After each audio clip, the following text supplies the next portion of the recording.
कृष्णा, राधे राधे। आज की कथा में आप सभी भक्तों का हार्दिक स्वागत है। भगवान श्री कृष्ण और श्रीमती राधा रानी की कृपा सदैव आप और आपके समस्त परिवार पर बनी रहे।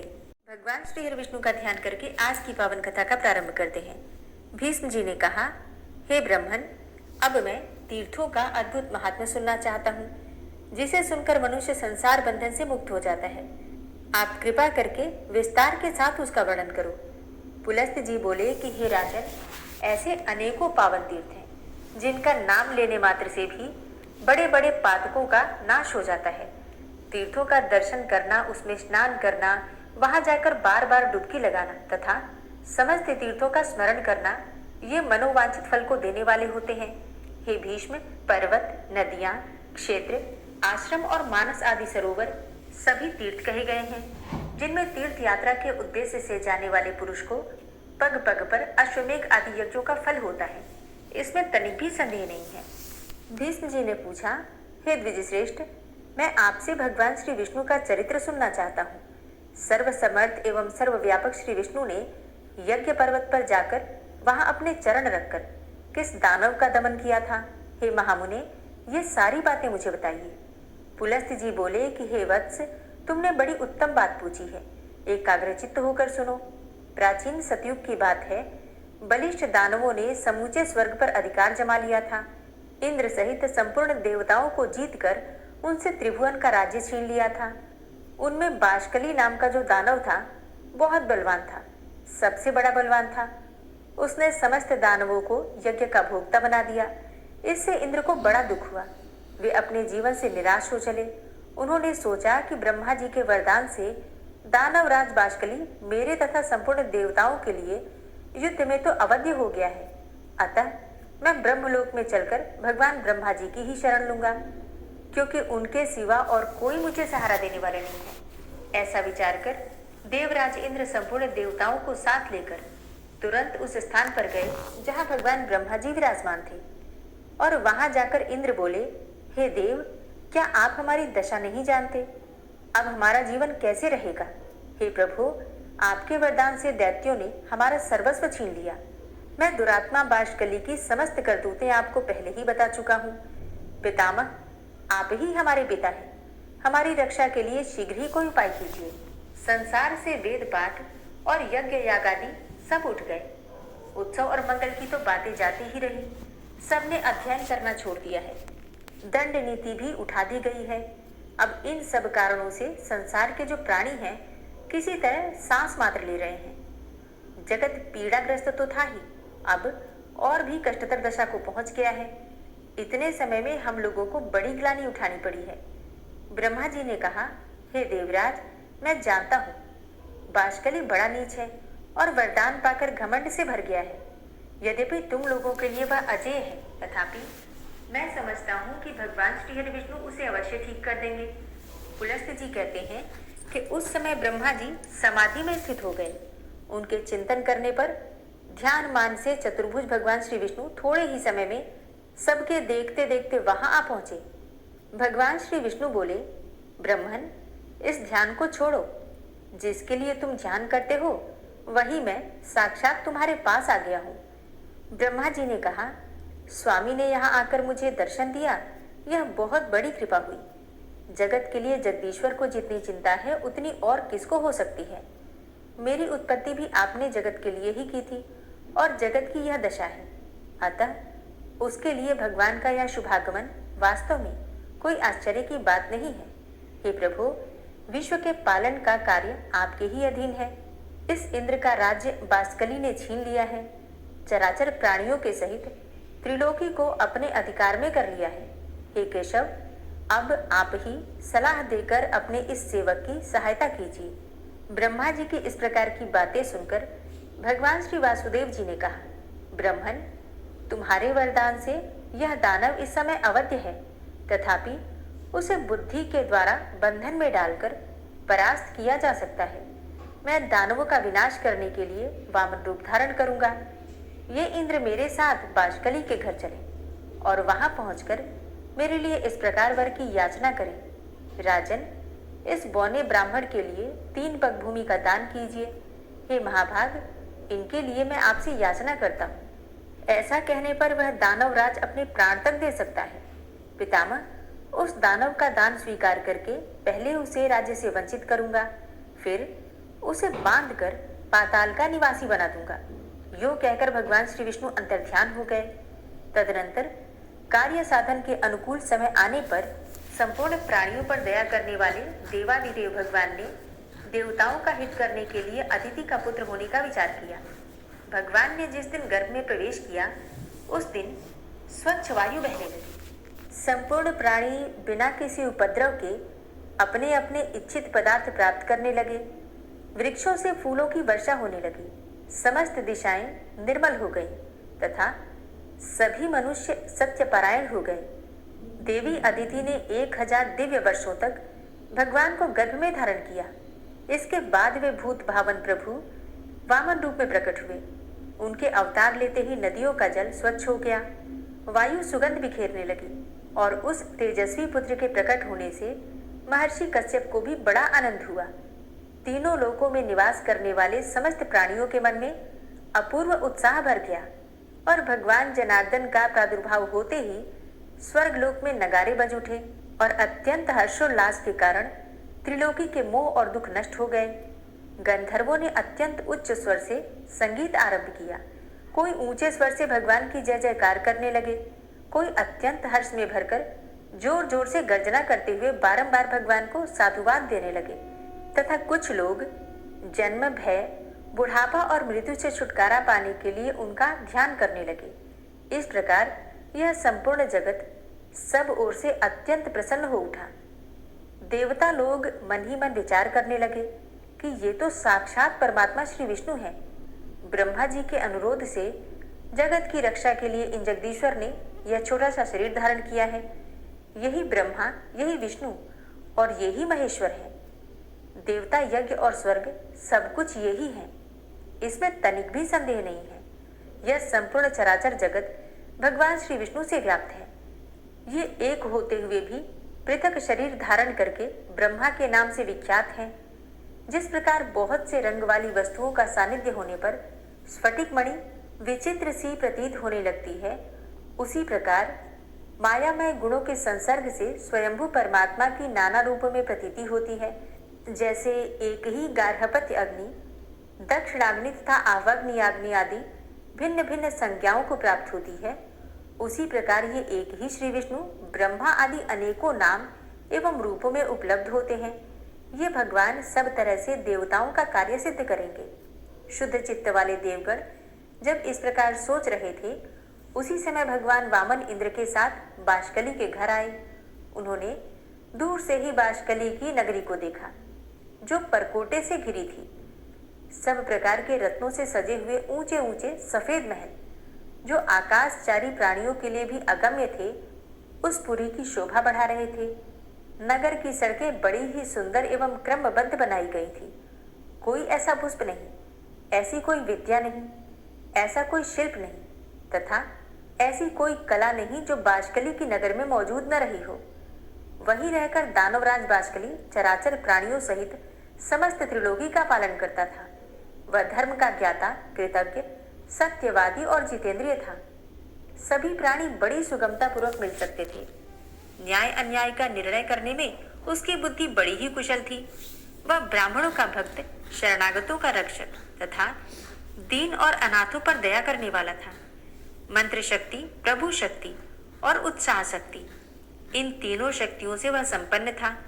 संधि, विग्रह, यान, आसन, द्वैती भाव और क्षमाश्रय, राजनीति के इन 6 गुणों का अवसर के अनुकूल उपयोग करने में उसका सदा उत्साह रहता था। वह सबसे मुस्कुराकर बात करता था। वेद और वेदांगों के तत्व का उसे पूर्ण ज्ञान था। वह यज्ञों का अनुष्ठान करने वाला, तपस्या परायण, उदार, सुशील, संयमी, प्राणियों की हिंसा से विरत, माननीय पुरुषों को आदर देने वाला, शुद्ध हृदय, प्रसन्न मुख, पूजनीय पुरुषों का भी पूजन करने वाला, संपूर्ण विषयों का ज्ञाता, दुर्दमनीय, सौभाग्यशाली, देखने में अत्यंत सुंदर, अन्न का बहुत बड़ा संग्रह रखने वाला, बड़ा धनी और बहुत बड़ा दानी था। वह धर्म, अर्थ और काम तीनों के साधन में संलग्न रहता था। बासकली त्रिलोकी का एक श्रेष्ठ पुरुष था और वह सदा अपनी नगरी में ही रहता था। उसमें देवता और दानवों के भी घमंड को चूर्ण करने की शक्ति थी। ऐसे गुणों से विभूषित होकर वह त्रिभुवन की समस्त प्रजा का पालन करता था। उस दानव राज्य के राज्य में कोई भी अधर्म नहीं होने पाता था। उसकी प्रजा में कोई भी ऐसा नहीं था जो दीन, रोगी, अल्पायु, दुखी, मूर्ख, कुरूप, दुर्भाग्यशाली और अपमानित हो। इंद्र को आते देखकर दानवों ने जाकर राजा बासकली से कहा, प्रभु, बड़े आश्चर्य की बात है कि आज इंद्र एक बौने ब्राह्मण के साथ अकेले ही आपकी पुरी में आ रहे हैं। इस समय हमारे लिए जो कर्तव्य हो उसे शीघ्र बताइए। उनकी बात सुनकर बासकली ने कहा, दानवों, इस नगर में देवराज को आदर के साथ लेकर आना चाहिए। वे आज हमारे पूजनीय अतिथि हैं। पुलस्त्य जी कहते हैं कि दानवराज बासकली दानवों से ऐसा कहकर फिर स्वयं इंद्र से मिलने के लिए अकेला ही राजमहल से बाहर निकल पड़ा और अपने शोभा संपन्न नगर की 7वीं जोड़ी पर जा पहुंचा।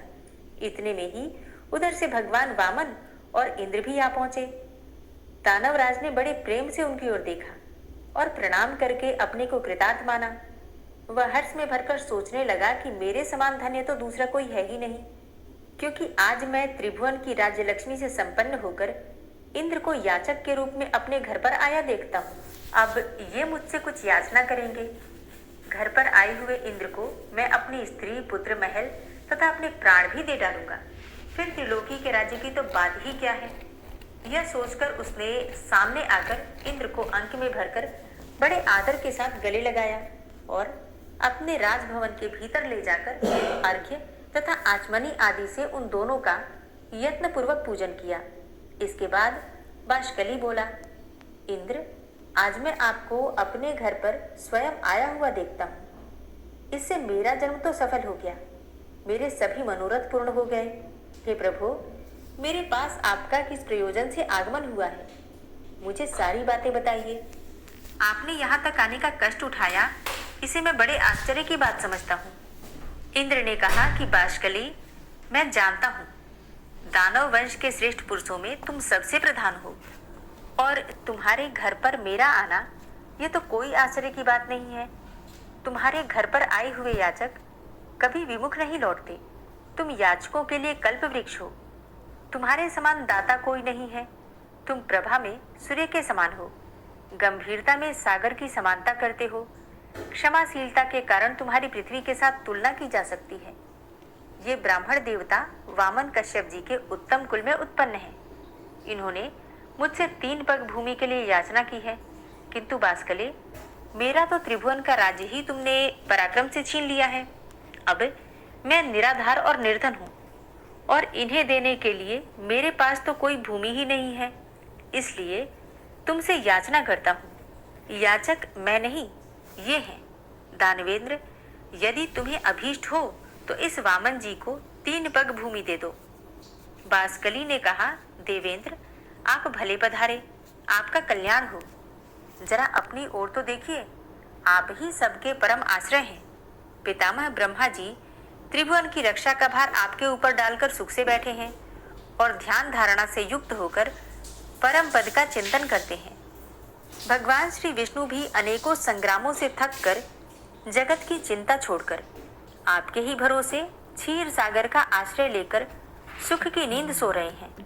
उमानाथ भगवान शंकर भी आपको ही सारा भार सौंपकर कैलाश पर्वत पर विहार करते हैं। मुझसे भिन्न बहुत से दानवों को, जो बलवानों से भी बलवान थे, आपने अकेले ही मार गिराया। 12 आदित्य, 11 रुद्र, 2 अश्विनी कुमार, 8 वसु तथा सनातन देवता धर्म, ये सब लोग आपके ही बाहुबल का आश्रय लेकर स्वर्ग लोक में यज्ञ का भाग ग्रहण करते हैं। आपने उत्तम दक्षिणाओं से संपन्न 100 यज्ञों द्वारा भगवान का यजन किया है। वृत्र और नमूची आपके ही हाथ से मारे गए हैं। आपने ही पाक नामक दैत्य का दमन किया है। सर्वसमर्थ भगवान विष्णु ने आपकी ही आज्ञा से दैत्यराज हिरण्यकशिपु को अपनी जांघ पर बिठाकर मार डाला था। आप ऐरावत के मस्तक पर बैठकर वज्र हाथ में लिए जब संग्राम भूमि में आते हैं, उस समय आपको देखते ही सब दानव भाग जाते हैं। पूर्व काल में आपने बड़े बड़े बलिष्ठ दानवों पर विजय पाई है।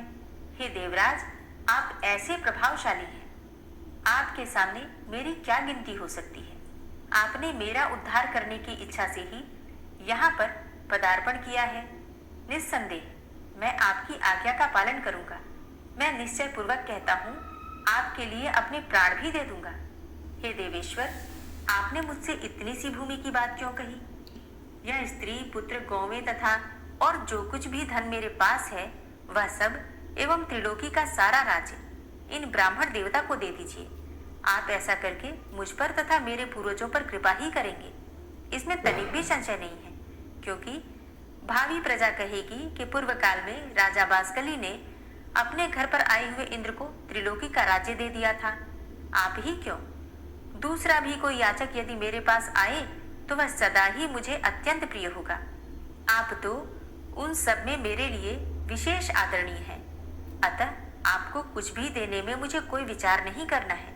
परंतु देवराज, मुझे इस बात से बड़ी लज्जा हो रही है कि इन ब्राह्मण देवता की विशेष प्रार्थना करने पर आप मुझसे 3 पग ही भूमि मांग रहे हैं।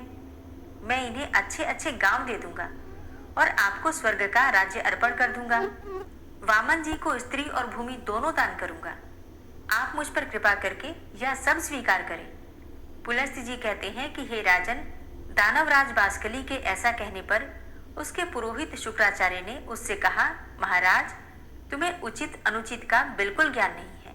किसको कब क्या देना चाहिए इस बात से तुम अनभिज्ञ हो। अतः मंत्रियों के साथ भली भांति विचार करके युक्तायुक्त का निर्णय करने के पश्चात तुम्हें कोई कार्य करना चाहिए। तुमने इंद्र सहित देवताओं को जीत कर त्रिलोकी का राज्य प्राप्त किया है। अपने वचन को पूरा करते ही तुम बंधन में पड़ जाओगे। हे राजन, ये जो वामन है इन्हें साक्षात भगवान विष्णु ही समझो।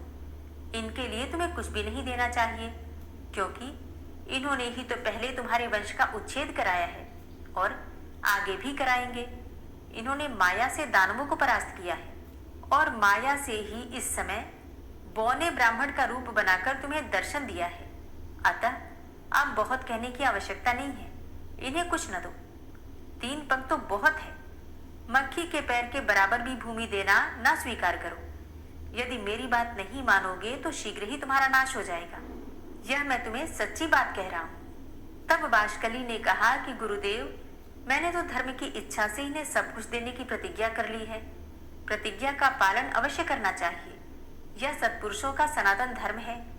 यदि ये भगवान विष्णु हैं और मुझसे दान लेकर देवताओं को समृद्धिशाली बनाना चाहते हैं, तब तो मेरे समान धन्य दूसरा कोई नहीं होगा।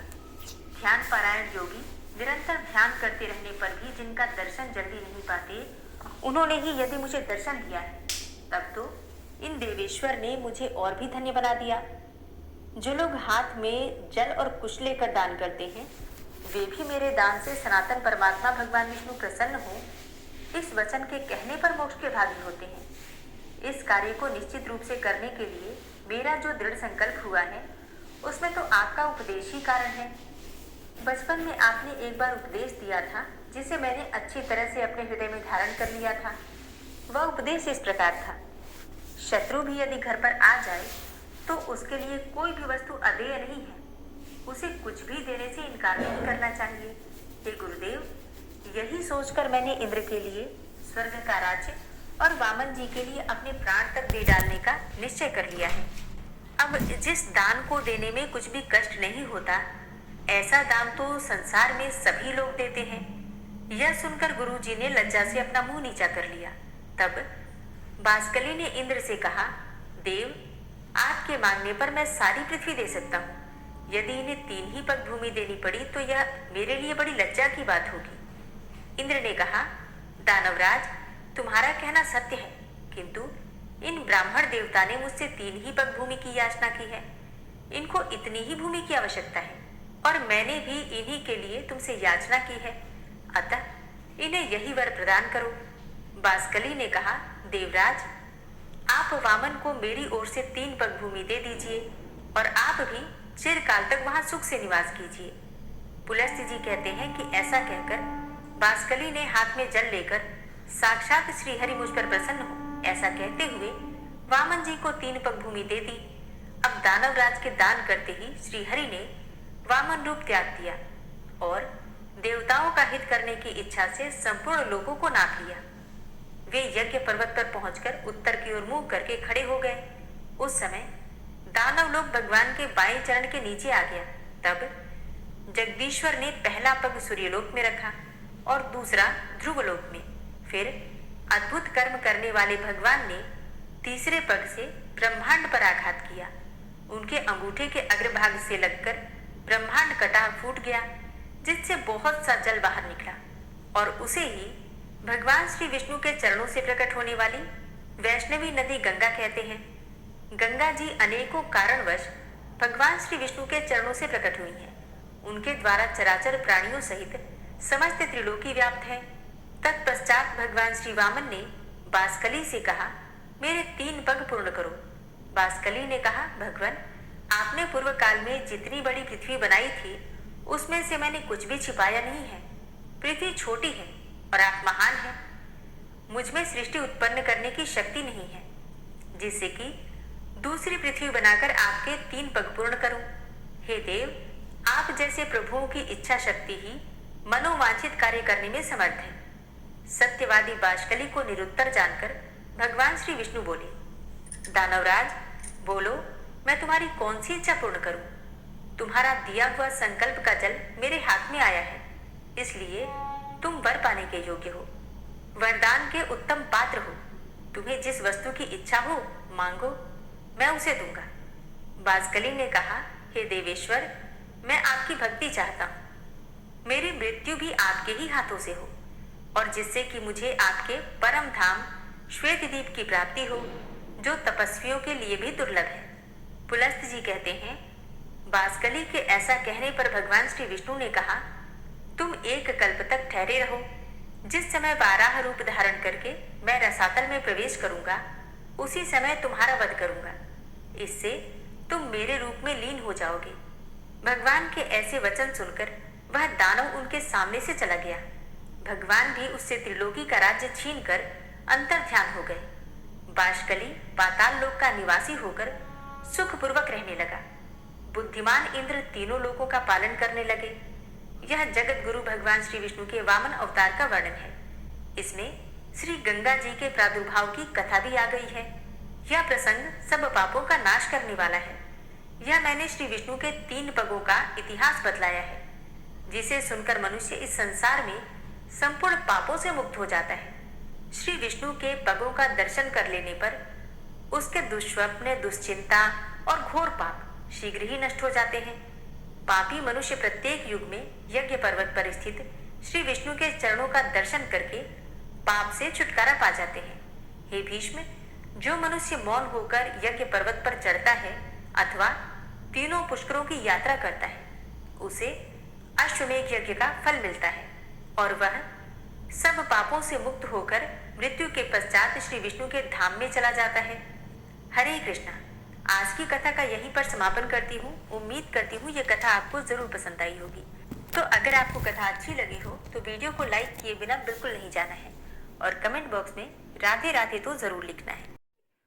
ओम विश्वं विष्णुर्वषट्कारो भूतभव्य भवत्प्रभु भूतकृत भूतभृद्भावो भूतात्मा भूतवाहन भूतात्मा परमात्मा च मुक्तानां परमागति अव्ययः पुरुषः साक्षी क्षेत्रज्ञो अक्षर एव च योगो योगविदां नेता प्रधान पुरुषेश्वरः नारसिंहवपुः श्रीमान् केशवः पुरुषोत्तमः सर्वः शर्वः शिवस्थाणुर्भूतादिर्निधिर्व्ययः सम्भवो भावनो भर्ता प्रभवः प्रभुरीश्वरः स्वयंभू शम्भुरादित्यः पुष्कराक्षो महास्वनः अनादिनिधनो धाता विधाता धातुरुत्तमः अप्रमेयो ऋषिकेश पद्मनाभो अमरप्रभु विश्वकर्मा मनुस्त्वष्टा स्थविष्ठः स्थविरो ध्रुवः अग्राह्यः शाश्वतः कृष्णो लोहिताक्षः प्रतर्दनः प्रभूतस्त्रिककुब्धाम पवित्रं मङ्गलं परम् ईशानः प्राणदः प्राणो ज्येष्ठः श्रेष्ठः प्रजापति हिरण्यगर्भो भूगर्भो माधवो मधुसूदनः ईश्वरो विक्रमी धन्वी मेधावी विक्रमः क्रमः अनुत्तमो दुराधर्षः कृतज्ञः कृतिरात्मवान् सुरेशः शरणं शर्म विश्वरेताः प्रजाभवः अह संवत्सरो व्याल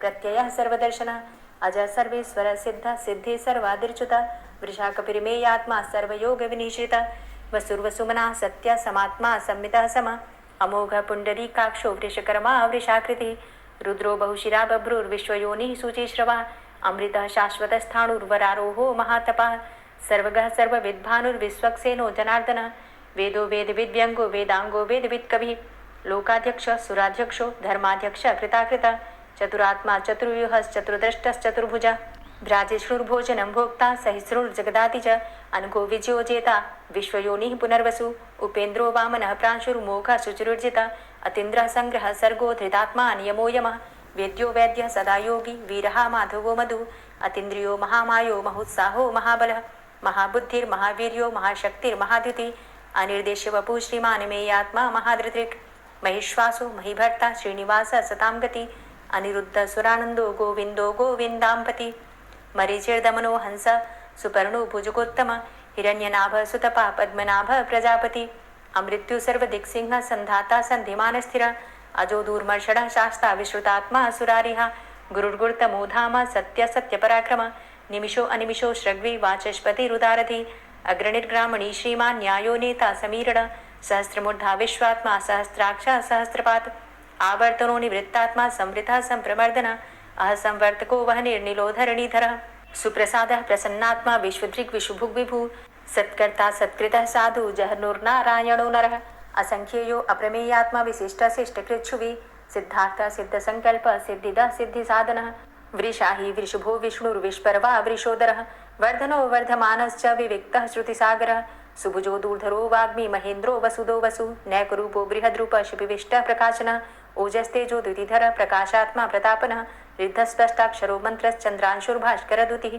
अमृतांशुद्भवो भानु शशबिन्दुः सुरेश्वरः औषधं जगतः सेतु सत्यधर्म पराक्रमः भूतभव्य भवन्नाथ पवनः पावनो नलः कामः कामकृत्कान्तः कामः कामप्रदः प्रभु युगाधिकृत युगावर्तो नैकमायो महाशनः अदृश्यो अव्यक्तरूपश्च सहस्रजित् अनन्तजित् इष्टो अविशिष्ट शिष्टेष्ट शिखण्डी नहुसो वृष क्रोधः क्रोधकृत्कर्ता विश्वबाहुर्महीधरः अच्युतः प्रतितः प्राणः प्राणदो वासवानुजः अपां निधिर्धिष्ठानं प्रमत्तः प्रतिष्ठितः स्कन्दः स्कन्दधरो धूर्यो वरदो वायुवाहनः वासुदेवो बृहद्भानुरादिदेवः पुरन्दरः अशोकस्तारणस्तारः शूरः सौरिर्जनेश्वरः अनुकूलः शतावर्त पद्मी पद्मनिवेक्षणः पद्मनाभो अरविन्दाक्ष पद्मगर्भ शरीरभृत् महर्धिरिद्धो वृद्धात्मा महाक्षो गरुडाध्वजः अतुलः शर्भो भीमो समयज्ञो हविर्हरि सर्वलक्षण्यो लक्ष्मीवान् समितिञ्जयः वीक्षरो रोहितो मार्गो हेतुर्दामोदरः सः महीधरो महाभागो वेगवान् मिताशनः उद्भवः शोभणो देवः श्रीगर्भः परमेश्वरः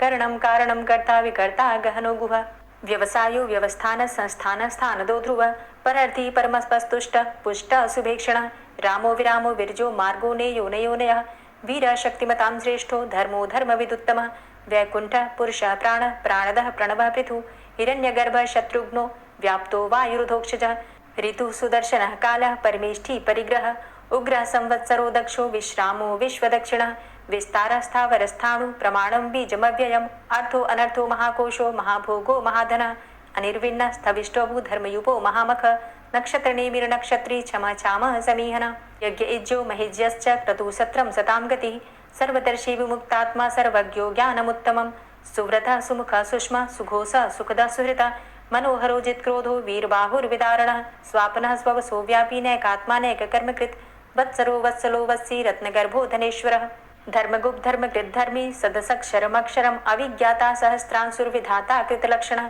गभस्तिनेमिः सत्त्वस्थः सिंहो भूतमहेश्वरः आदिदेवो महादेवो देवेशो देवभृद्गुरुः उत्तरो गोपतिर्गोप्ता ज्ञानगम्यः पुरातनः शरीरभूतभृद्भोक्ता कपीन्द्रो भूरि दक्षिणः सोमभो अमृतपः सोमः पुरुजित पुरुषोत्तमः विनियोजय सत्यसन्धो दाशाः सात्वताम्पतिः जीवो विनयिता साक्षी मुकुन्दो अमितविक्रमः अम्भो निद्रणन्तात्मा महोदधी शयोन्तकः अजो महारः स्वाभाव्यो जितामित्रः प्रमोदनः आनन्दो नन्दनो नन्दः सत्यधर्मा त्रिविक्रमः महर्षि कपिलाचार्यः कृतज्ञो मेदिनीपतिः त्रिपदस्त्रिदशाध्यक्षो महाशृङ्गः कृतान्तकृत् महावराहो गोविन्दः सुखेणः कनकाङ्गदी गुह्यो गभीरो गहनो गुप्तश्चक्रगदाधरः फेथा स्वाङ्गो अजितः कृष्णो दृढः सङ्कर्षणोच्युतः वरुणो वारुणो वृक्षः पुष्कराक्षो महामनाः भगवान् भगानन्दी वनमाली हलायुधः आदित्यो ज्योतिरादित्यः सहिष्णुर्गतिसत्तमः सुधन्वाखण्ड परशुर्दारुणो द्रविडप्रदः दिविस्त्रिक्सरदृग्व्यासो वाचस्पतिर्योनिजः त्रिसामा सामगः साम निर्वाणं भेषजं भिषक्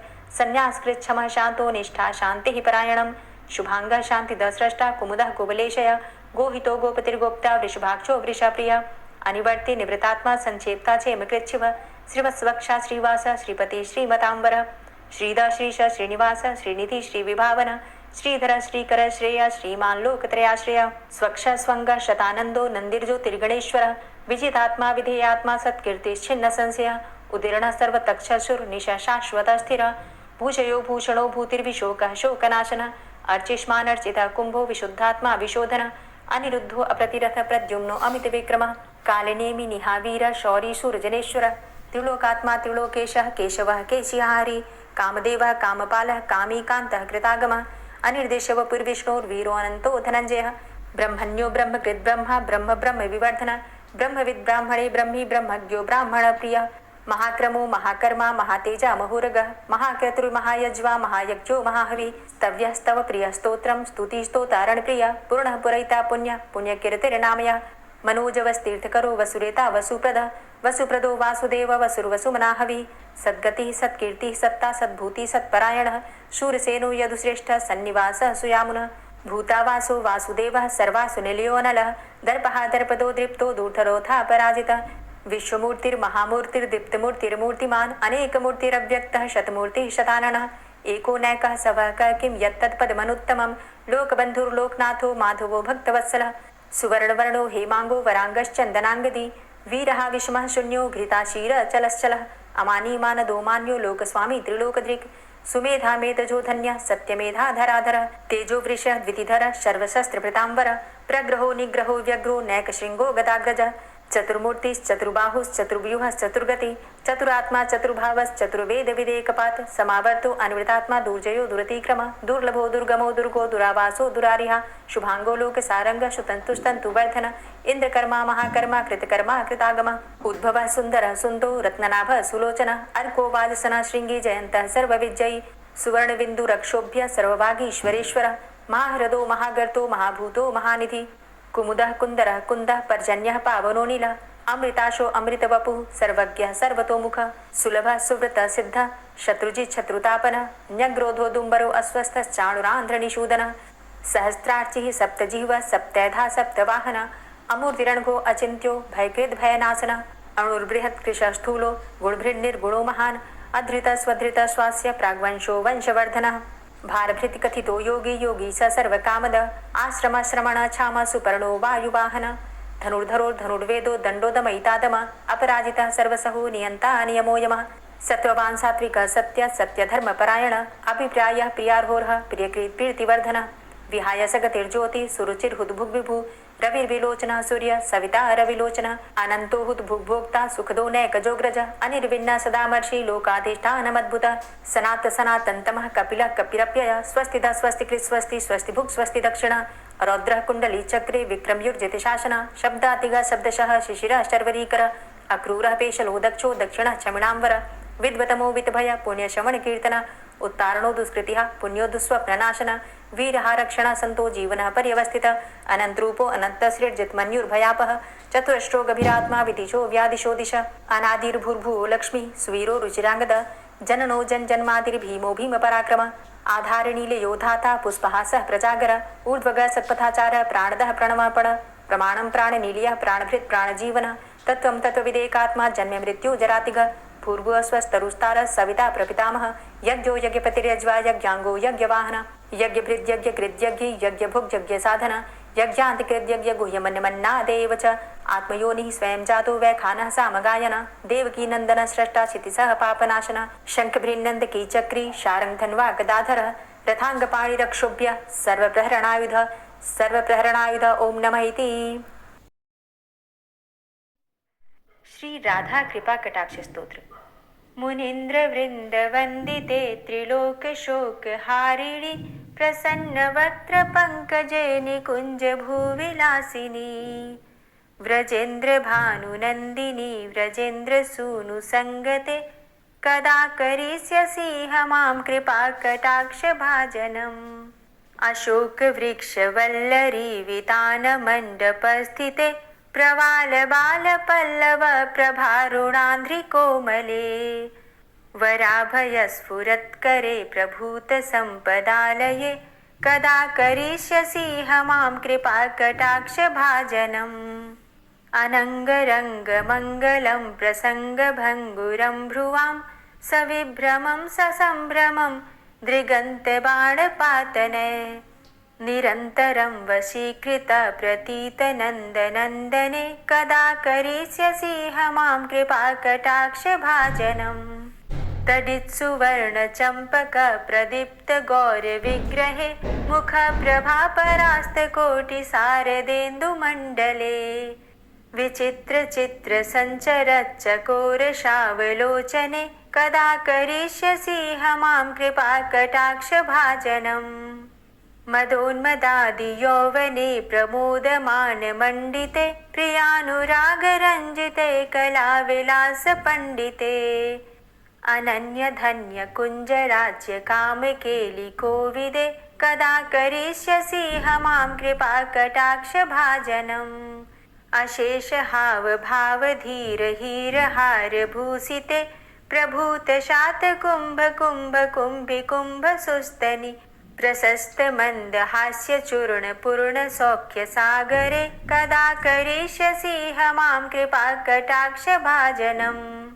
मृणालवालवल्लरीतरङ्गरङ्गदौर्लते लताग्रलास्यलोलनीललोचनावलोकने ललल्लुलन्मिलन्मनोज्ञमुग्धमोहिनाश्रिते कदा करिष्यसि मां कृपाकटाक्षभाजनम् सुवर्णमल्लिकाञ्चितत्रिरेखकम्बुकण्ठगे त्रिसूत्रमङ्गलीगुणत्रिरत्नदीप्तिदीधिते सलोलनीलकुन्तलप्रसूनगुच्छगुम्फिते कदा करिष्यसि मां कृपाकटाक्षभाजनम् नितम्बबिम्बलम्बमानपुष्पमेखलागुणे प्रशस्तरत्नकिङ्किणीकलापमध्यमञ्जुले करीन्द्रशुण्डदण्डिकावरोहशोभगोरुके कदा करिष्यसि मां कृपाकटाक्षभाजनम् अनेकमन्त्रनादमञ्जुनूपुरारवस्खलत् समाजराजहंसवंश निक्वणाति गौरवे विलोलहेमवल्लरी विडम्बिचारुचङ्क्रमे कदा करिष्यसि मां कृपाकटाक्षभाजनम् अनन्तकोटिविष्णुलोकनम्रपद्मजार्चिते हिमाद्रिजापुलोमजाविरिञ्चिजावरप्रदे अपारसिद्धिरिद्धिदिग्धसत्पदाङ्गुलीनखे कदा करिष्यसि मां कृपाकटाक्षभाजनम् मखेश्वरी क्रियेश्वरी स्वधेश्वरी सुरेश्वरी त्रिवेदभारतीश्वरी प्रमाणशासनेश्वरी रमेश्वरी क्षमेश्वरी प्रमोदकाननेश्वरी व्रजेश्वरी व्रजाधिपे श्रीराधिके नमोऽस्तुते इतीममद्भुतं स्तवं निशम्य भानुनन्दिनी करोतु सन्ततं जनं कृपाकटाक्षभाजनम् भवेत्तदैव सञ्चितत्रिरूपकर्मनाशनं लभेत्तदा ब्रजेन्द्रसूनुमण्डलप्रवेशनम् जय जय श्री राधे, जय जय श्री राधे। दोस्तों, उम्मीद करती हूँ आज की कथा आपको ज़रूर पसंद आई होगी। तो अगर कथा पसंद आई हो तो वीडियो को लाइक ज़रूर किया कीजिए और अगर संभव हो तो वीडियो को ज़्यादा से ज़्यादा शेयर कीजिए और हाँ, कमेंट बॉक्स में राधे राधे ज़रूर लिखा कीजिए। और जो भक्त इस चैनल पर पहली बार आए हैं, अभी तक आपने चैनल को सब्सक्राइब नहीं किया है, तो आज की वीडियो अगर आपको अच्छी लगे तो चैनल को सब्सक्राइब करके बेल आइकन को ज़रूर प्रेस कर लीजिए। इससे ये होगा कि इस चैनल पर जो भी नई वीडियो अपलोड होंगी उनकी नोटिफिकेशन आपको सही समय पर प्राप्त होगी। मिलती हूँ मैं आपसे अगली वीडियो में, तब तक के लिए जय श्री राधे।